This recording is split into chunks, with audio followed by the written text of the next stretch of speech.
Intéressons-nous maintenant à la notion d'ordre et d'opération. Voyons comment les opérations peuvent influencer sur l'ordre de deux nombres.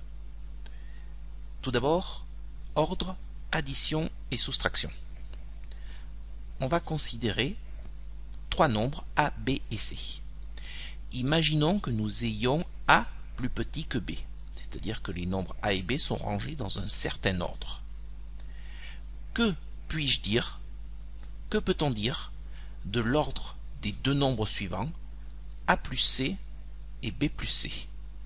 Est-ce que ces deux nombres qui sont là sont rangés comme ces deux-là ou sont rangés dans l'ordre inverse? Eh bien, pour répondre à cette question, je vous propose une petite animation. J'ai ici donc la droite qui représente la droite des nombres. A est à gauche, B est à droite. Cela signifie que le nombre A est plus petit que le nombre B.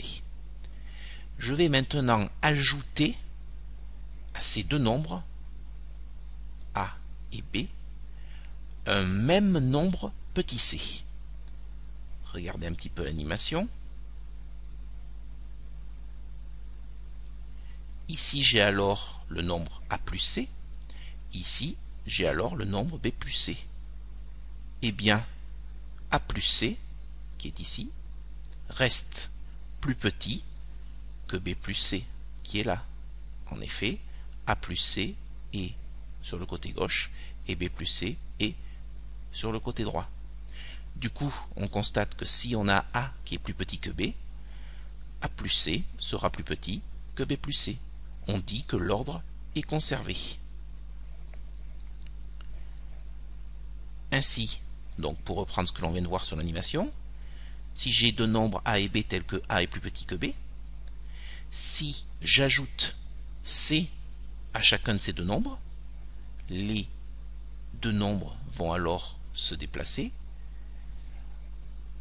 Ce nombre-là, si j'y ajoute C, va venir ici, et il aura pour abscisse A plus C. Ce nombre-là, il va venir ici, et il aura pour abscisse B plus C. A plus C reste à gauche, B plus C reste à droite. On a donc A plus C qui est plus petit que B plus C. Du coup, on a le même ordre. On retiendra la chose suivante: si A est plus petit que B, alors A plus C est plus petit que B plus C. On encadre ce résultat car il faut bien le retenir. Donc, on vient de voir que concernant l'ordre et l'addition, eh bien, lorsque l'on ajoute la même chose de chaque côté du signe d'une inégalité, l'ordre reste le même. Je vous propose de nous poser le même genre de question. Si A est plus petit que B, que peut-on dire maintenant de A moins C et de B moins C? Je vous propose une autre animation. Donc j'ai ici deux nombres, A et B, qui sont rangés dans un certain ordre. A est plus petit que B. Si maintenant j'enlève la même chose de chaque côté, voilà ce qui va se passer. Hop. Ici j'ai A moins B, ici j'ai B moins C. Eh bien regardez, A moins C est sur le côté gauche, B moins C est sur le côté droit. Donc A moins C est bien plus petit que B moins C. Du coup, le signe de l'inégalité est le même, l'ordre ne change pas. On dit que l'ordre est conservé.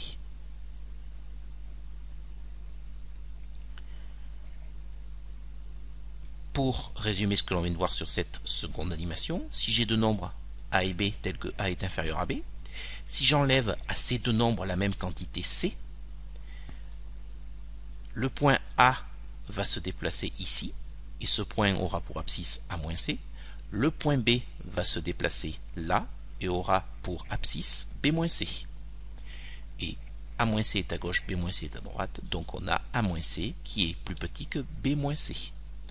L'ordre est conservé. Nous retiendrons la chose suivante: si A est inférieur à B, alors A moins C sera plus petit que B moins C. Nous retenons également cela. Si l'on retranche la même chose de chaque côté du signe d'une inégalité, l'ordre reste le même. On dit que l'ordre est conservé.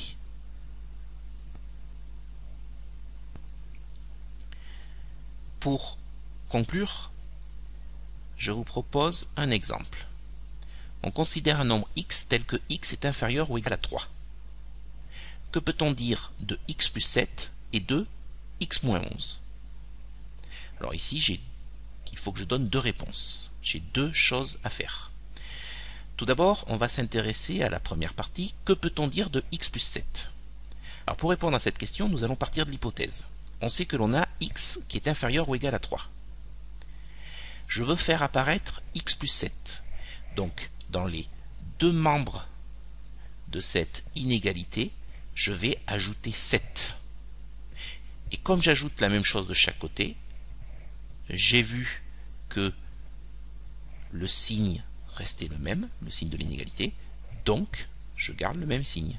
Ainsi, j'ai x plus 7 qui sera inférieur ou égal à 10. Donc, que peut-on dire de x plus 7? On peut dire que x plus 7 est inférieur ou égal à 10. Pour la seconde partie de la question, que puis-je dire de x moins 11? Je vais partir à nouveau de mon hypothèse, x inférieur ou égal à 3, et je vais chercher à faire apparaître x moins 11. Pour cela, je vais enlever 11 de chaque côté. Donc si j'enlève 11 de chaque côté, cela me fait x moins 11 à gauche, x moins 11 à droite, et je viens de voir que si j'enlève la même chose de chaque côté du signe d'une inégalité, l'ordre reste le même. Donc je garde le même signe. Ainsi, x moins 11 sera inférieur ou égal à 3 moins 11, c'est-à-dire moins 8. Et j'encadre mon résultat. Pour conclure, si j'ai comme hypothèse x inférieur ou égal à 3, que puis-je dire de x plus 7? Eh bien, x plus 7 est inférieur ou égal à 10. Et que puis-je dire de x moins 11? X moins 11 est inférieur ou égal